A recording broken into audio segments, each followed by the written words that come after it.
إذا سلامتنا تقبلوا فنونا مكتتال تركوا خبركم تعذبتنا خميت وعلو نلوم قدام عصر شمون تجمبوت نفرق معتن فرنسا تدالوا هاجراون زينات حيزنا لكم قريبنا لنا زينا زغر لكم خالد محمد برهان نمكتتالكم بخبرنا عدمكم بأرسال زينا خفلم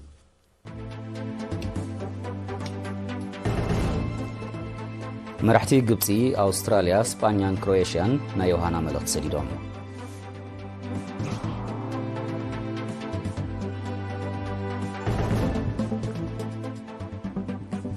نبرتي ختم أسمرا بمخنيات سنبلنات نزل تدالوه بهلاو مريت مالت كونسرت تعزيوهم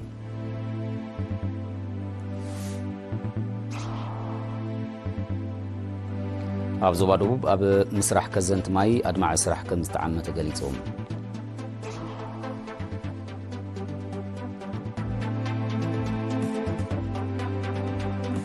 يوكرين التكايدو زلات دقاقامي متكعتات ترير ملسا قبري كم تبلو منجزي روسيا أتنكيهم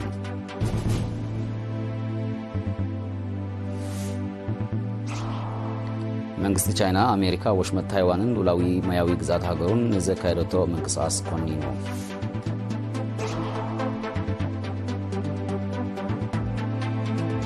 أبهندي أبزع متزي تزل على مخانو استحبرة متأن مغاد كم استمزقبت غاليحوهم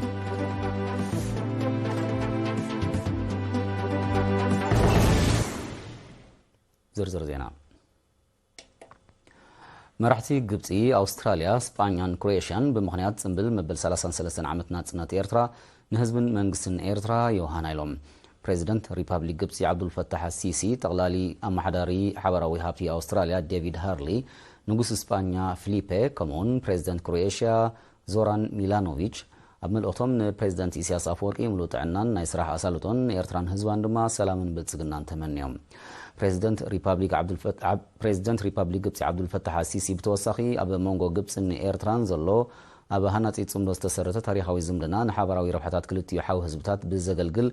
أب كل مديات نمعبالون نمدنفعون زلو دليتن دلونتن أرقاقيتهم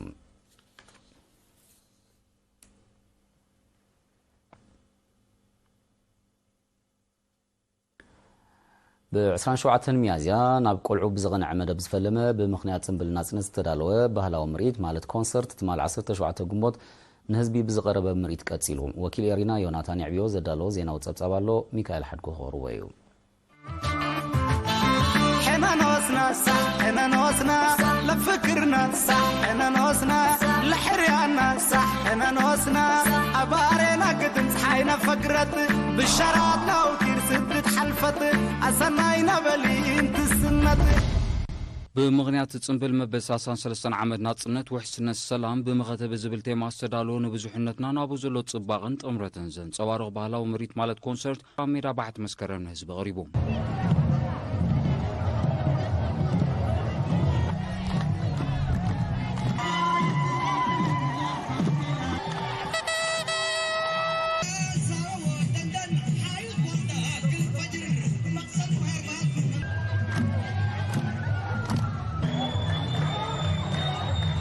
نبرت عصوت وسلسن وزواتات أسمراك كاب كبابيهم بقويلات السنيوم أب حاولت شداد حرمت خاب بقودناتات سماعتات حارنتنا بلوم نابتي بوتا مريد حرمتاوم بوجل بالي سالينان بوجل هاقراو بالي سفريتن زغربت عمزيماتات كمون بوجل عوت زغربت درامان كالس نطبو مسنادو اتاتن تعزيبو يا أمري ساداري الشقيق هذا شبر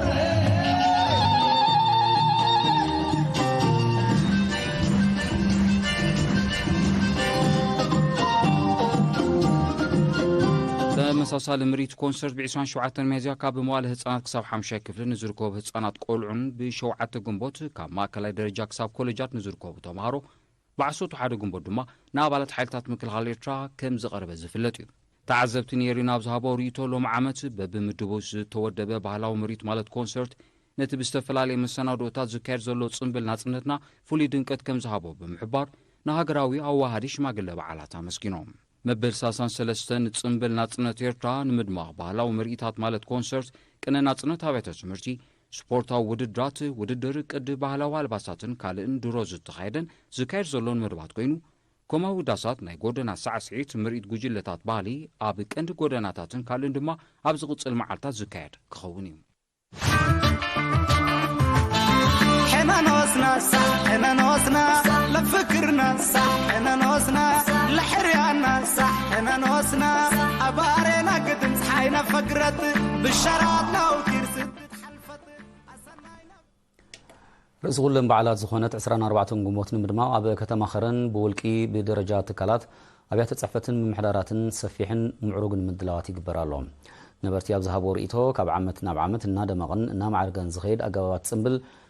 كابتي نسلنا صنتن موحسان استخفل رزين واغا كم زنك القليصهم نساتو ماسعيبهم صنبلنا صنت ترى بعل زيكونا مبصعنا نتقبار حدر سماتات زحدسلو تاريخ كاب ولدو ناب ولدو زسغاغرلو كمون زبرخ سراح اجغنا زسبسبلو كم زخونه حبيرهم እዚ ከምዚን ከሎ ጽምና ጽነት ንመድማ ኣብ ኩለን ኣብያተ ትምህርቲ ንዝዋኸረን ዝተፈላልየ መሰናዶታት ይካየዳሎም ኣብ ከተማ ኸረን ካብ 13 ጉንቦት ጀሚሩ ምሽላም ከተማን ባህላዊ ምድላዋትን ክካየድ ምጽንሑ ካብ 19 ጉንቦት ድማ ኮማዊ ዳሳት ንምጽምባል ምድላዋት ተጻፊፉ ከምዘሎ ካብ ምምሕዳርታ ከተማ ዝተረኸበ ሓበሬታ ኣነጺሩ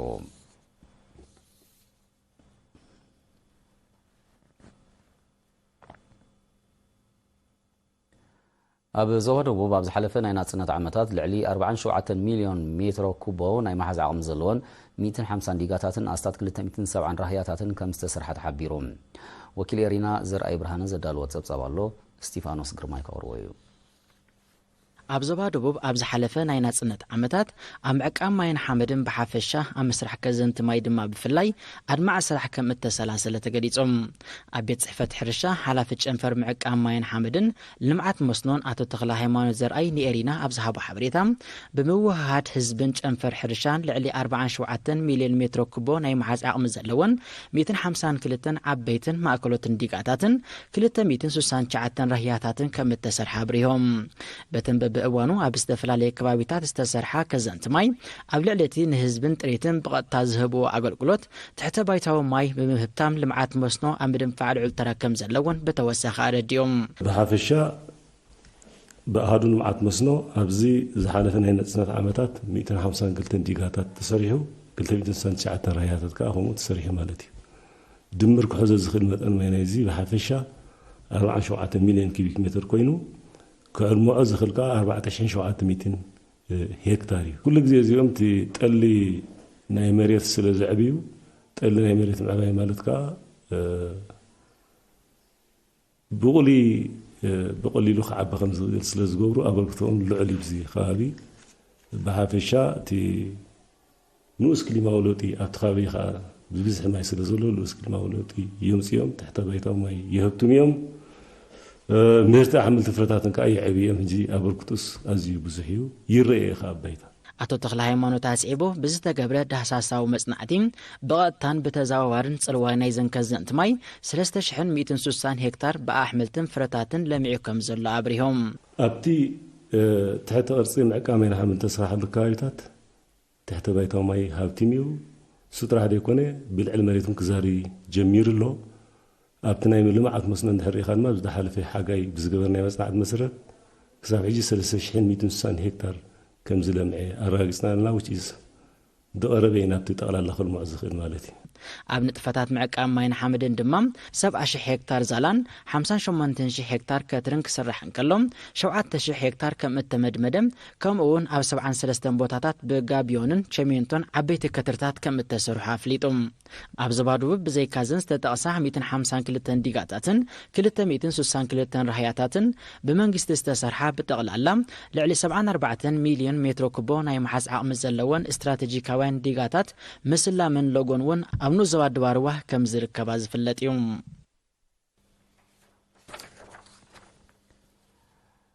تمهارو بيت مرتحرشان تكنيك نحجز أب سنات كلتيز جورو جبراون كل حسابون مرمرات أب مسسان مهرتي حرصوتنا المعتي جرادينن زمزجن وزيت يركبولهم زستقلت 4 تمهارو خلال درجة زستقلت 4 تمهارو كلاي عامت أب مبزح تخلي زيتون زجورو مصنعة مرمرن أب عينتن بزحي مهرتن عبي أستواتو كم زلو دحر مرققات يوم زبت مهارو استخايد مرمر عود فتنن مروز تخلي زيتون بزح بركوتن بلوصن فرق نماهب زعلم يوم ممهر سنات كلتي تيدروس مكونن أتي بتمهارو نخلت عمت مرمر استخايد له مسرح أب رئستي أب مسسان مهرت زلو أبركتو ኣብ ዓይነትን ግዜ ምህርትን እውን ዝምስገን ኮይኑ ተረኺቡሎም ሓላፍ ቤት ትምህርቲ ሕርሻ ቴክኒክን ሓጋዝ መምህር መልአከ ብርሃነ ብግዲኡ ተምሃሮ ዘካይድዎ ምርምራት ዕብየት የርኢ ከም ዘሎ ጠቂሱ እዚ ተኻይዱ ዘሎ ዕውት ፈተነን መጽናዕትን ኣብ መጻኢን ዝበለጸ ስራሕን ምርምርን ባይታ ከም ዝፈጥር ገሊጹ ኣብ 1999 ዝተመስረተት ቤት ትምህርቲ ሕርሻን ቴክኒክን ሓጋዝ ዛጊት ኣስታት 3000 ተምሃሮ ከም ዘመረቐት ሰነዳታ የነጽሩ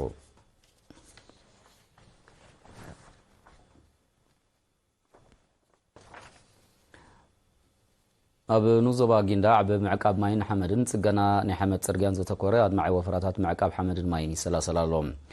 በዚ መሰረት ነበርቲ ደማስ ፍግረ መሬት ንምክልኻልን ሕርሻዊ እቶትን ምስሳንን ኣብ ግራውቶም ምድልዳል ከካይዱን ከለዉ ናይ ሓመድ ጽርግያ ድማ ጸጊኖም ዛጊት ልዕሊ 600 ሜትሮ ዛላታትን ኣስታት 8000 ሜትሮ ኩቦ ከትርታትን ከም ዝተሰርሐ ዝገለጸ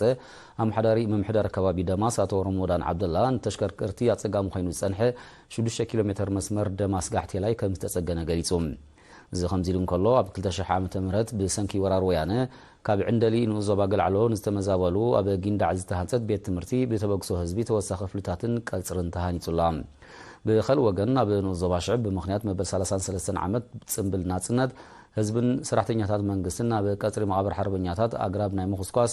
ምጽንጻልን ማይ ምስታይን ወፈራ ከም ዘካየዱ ወኪል ኤሪና ሓቢሩ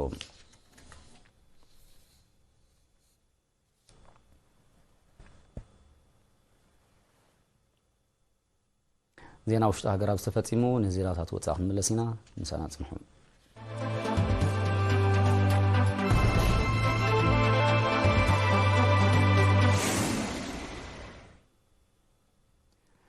ሰራዊት ዩክሬን ካብ ሃገራት ምዕራብ ዝተገብረሉ ደገፍ ኣጽዋርን ሰብ ኣልቦ ነፈርትን ኣብ ውሽጢ መሬት ሩስያ ንዘካየዶ ዘሎ መጥቃዕታት ተሪር መልሲ ግብሪ ከም ዝወሃቦ መንግስቲ ሩስያ ጠንቂቖም ኣፈኛ ሚኒስትር ጉዳያት ወጻኢ ሩስያ ማርያ ሻራኮቫ ብ17 ግንቦት ኣብ ዝሃበቶ መግለጺ መጥቃዕታት ዩክሬን ደገፍን ባርኾትን ሃገራት ምዕራብ ከም ዘለዎ ብምጥቃስ ተሪር መልሲ ግብሪ ከም ዝወሃቦ ኣፍሊጣ ሃገራት ምዕራብ ንዩክሬን ነዊሕ ርሕቀት ዝጓዓዝ ሚሳይላትን ከቢድ ብረትን ይምጥዋ ጥራይ ዘይኮና ኣብ ልዕሊ ሩስያ ንኽጥቀመሉ ይደፋፋ ከም ዘለዋ ዝኸሰተት ኣፈኛ እዚ ንህሉ ኩነታት ዘጋድድ ሓደገኛ ስጉምቲ ከም ዝኾነ ኣገንዚባ መንግስቲ ሩስያ ነዚ መጠንቀቕታ ዝዝህብ ዘሎ ሰራዊት ዩክሬን ብ17 ግንቦት ኣብ ወሽመጥ ክሬምያ ኣብ ልዕሊ ዝርከብ መጻረይን መዕረቕን ነዳዲ ከምኡውን መስመር ባቡር ምድሪ ብዝፈጸሞ መጥቃዕቲ ዕንወት ከም ዝወረደ ድሕሪ ምቅልሑ እዩ ሩስያ ከም መልሰ ግብሪ ናይቲ ኣብ ልዕሊ ወደብ ሳቫስቶፖል ዘፈጸመ መጥቃዕታት ኣብ ኬቭን ካልእ ከባቢታትን ዝርከብ ዒላማታት ዩክሬን ብዘመናዊ ሚሳይላት ከም ዝደብደበት ዝዝከር እዩ ኣሜሪካ ንዩክሬን ብዝገበረቶ ናይ ከቢድ ብረትን ተተኮስትን ደገፍ ንሰራዊት ሃገር ከም ዝተረከበ ጸሓፊ ጉዳያት ወጻኢ ኣሜሪካ አንቶኒ ብሊንከን ኣብ ዝሓለፈ ሰሙን ኣብ ኬቭ ምብጻሕ ዝፈጸመሉ ምሕባሩ ይዝከር ኣብታ ሃገር ተመሳሳሊ ምብጻሕ ዝፈጸመ ጸሓፊ ጉዳያት ወጻኢ ብሪጣንያ ጄምስ ካሜሮን ብወገኑ ዩክሬን ካብ ሃገሩ ንዝተረከበቶ ናይ ነዊሕ ርሕቀት ሚሳይል ኣብ ሩስያ ንዝርከብ ዒላማታት ከም ዝወቕዓሉ ዝእምት ከም ዘየለ ክትወቕዓሉ ዝእግም ከም ዘየለ ምሕባሩ ዝፍለጥ እዩ እዚ ምዕባለታት እዚ ነቲ ኣብ መንጎ ሩስያን ብኣሜሪካ ዝምራሕ ኪዳን ሰሜን ኣትላንቲክ ኔቶን ተፈጢሩ ዘሎ ምትፍናን ናብ ቀጥታዊ ወተሃደራዊ ረፅሚ ከይዕርጎ ከም ዘስግእ ተንተንቲ ህሉ ኩነታት የጠንቅቑ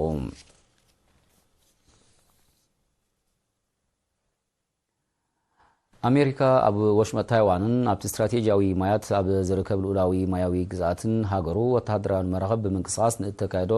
ትሕሰትን ምትእትታውን ደው ክብል መንግስቲ ቻይና ደጊሙ ፀዊዑ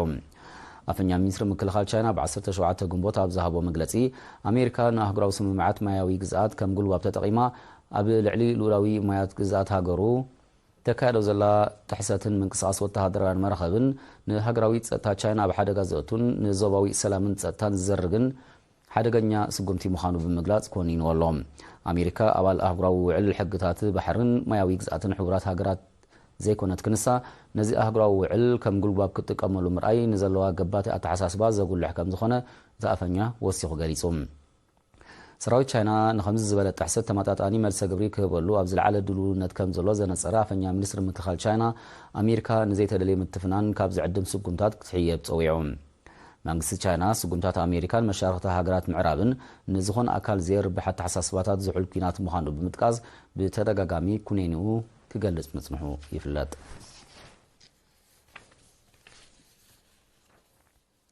ኣብ ሰፊሕ ክፋል ህንዲ ተኸሲቱ ዘሎ ብርቱዕ ሙቐት ዝዓብለሎ ክሊማ ኣብ ማሕበረ ቁጠባዊ ኩነታትን ጥዕናን ሚልዮናት ዜጋታት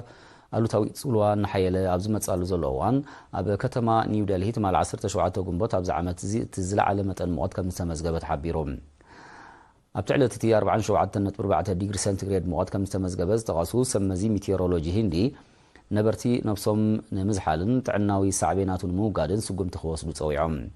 ብመሰረት ጸብጻባት ሚቴሮሎጂ ሂንዲ ኣብ ዝሓለፈ ሳልስቲ ኣብ ሰፊሕ ክፋል ዞባ ደልህን ከባቢውን ካብ 43 ዲግሪ ሴንቲግሬድ ንላዕሊ ሙቐት ከም ዝዝገብ እንከሎ እቲ ኩነታት ንዝመጽእ መዓልታት ክቕጽል ከም ዝኽእል ተኣሚቱሎም ምስቲ ልዑል ሙቐት ብዝተኣሳሰር ኣብ ሓያሎ ከባቢታት ሓደጋታት ባርዕ ከም ዝተኸሰተ ዝተቐሱ ሰመዚ ዜጋታት ጥንቃቐ ክገብሩ ፀዊዖም እቲ ብርቱዕ ሙቐት ንሕፅረት ቀረብ ኤሌክትሪሲቲ ከም ዘጋደዶ ዳግም ግዳም ሓደርን ኣብ ናይ ጎደና ሽቕለት ዝዋፈሩ ሚልዮናት ነበርቲ ኒው ዴልሂን በቲ ሕማቕ ኩነታት ኣየር ዝያዳ ዝተጸልዉ ምዃኖም ተገሊጹ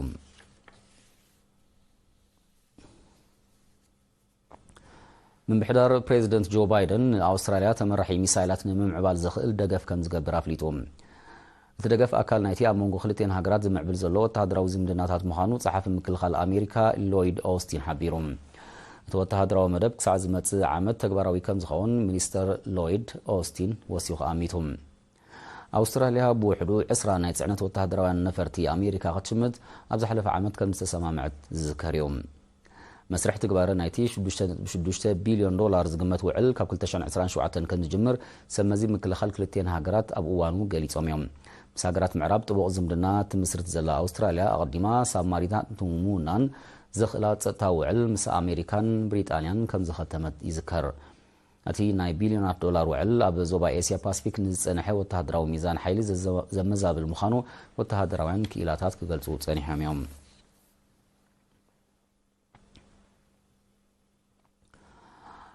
ኣብ ብሪጣንያ ተኸሲቱ ዘሎ ናህሪ ዋጋ ነዳዲ ኣገልግሎት መሃብ ናይ ዘቋርጻ ብሕታውያን ትካላት ቁጥሪ መሊሱ ከም ዝወሰኸ ጸብጻባት ሓቢሮም ብመሰረት ጸብጻባት ኣብ ዝሓለፈ ዓመት ስርሐን ዘቋርጻ ትካላት ኣስታት 4600 ከም ዝነበራ ዝገለጹ እቶም ጸብጻባት እቲ ኣሃዝ ኣብዚ ዓመት እዚ ናብ ልዕሊ 5000 ክብ ከም ዝበለ ፍሊጦም መንግስቲ ብሪጣንያ ንብሕታውያን ትካላት ክገብሮ ጸንሐ ናይ ነዳዲ ድጎማ ድሕሪ ምቁራጹ እቲ ኣሃዝ ብናህሪ ከም ዝወሰኸ እዩ ዝግለጽ ዘሎ ከም ሳዕቤን ናይ ተኸስተት መጠን ሸቕለት ኣልቦነት ካብ መወዳእታ 2023 ብኣስታት 600 ሚታዊት ክብ ከም ዝበለ ተፈሊጡ ኣብ ብሪጣንያ መጠን ዝቕባበ ልዕሊ 10 ሚታዊት በፂሑ ከም ዘሎ ዝተቐሱ ጸብጻባት ብሰንኩ ቁጠባት ሃገር ኣብዚ ዓመት እዚ ናብ ደረጃ ዝሕታለ ከይወርድ ስጋቶም ይገልጹ ኣለዉ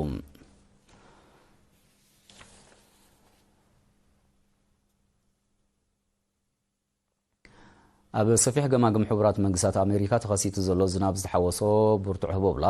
ሰብኣውን ንዋታውን ክሳራታት ኣውሪዱ በቲ ተፈጥራዊ ሓደጋ 10ታት ሰባት ድሃዮም ጠፊዩ ከም ዘሎ ዝገለጹ ሰመዚ ምድሓን ህይወት ኣሜሪካ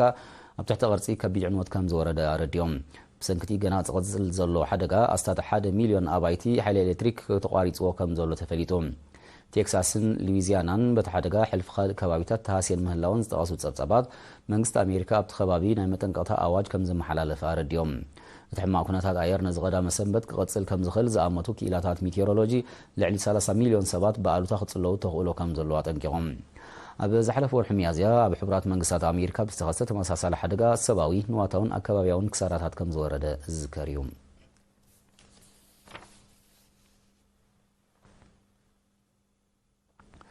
ንሰዓት ዝተዳለወ ዜናዊ መሰናድኦ ንምዝዛም ቀንዲ ነጥብታት ክደግመልኩም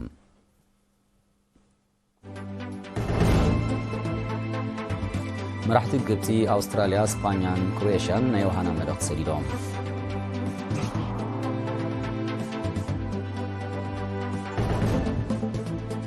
ነበርቲ ከተማ ኣስመራ ብምኽንያት ጽምብል ናጽነት ዝተዳለወ ባህራዊ ምርኢት ማለት ኮንሰርት ተዓዚቦም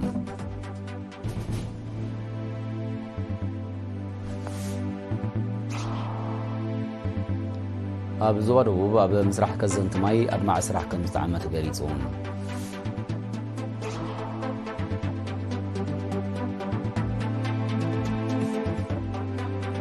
ዩክሬን እተካየዶ ዘላ ተደጋጋሚ መጥቃዕታት ተሪር መልሰ ግብሪ ከም ዝህበሉ መንግስቲ ሩስያ ጠንቂቑ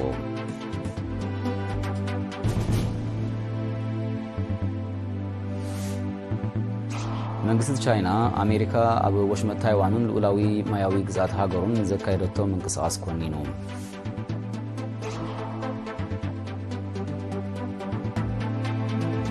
ኣብ ህንዲ ኣብዚ ዓመት እዚ እቲ ዝለዓለ ምዃኑ ዝተሓበረ መጠን ሙቐት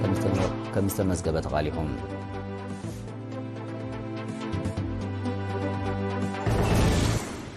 نلو مقدام 18 جنبوت نفرق معلتن فرانس تدالو زيناو مسنادو ابستزازيمو بروح معلتي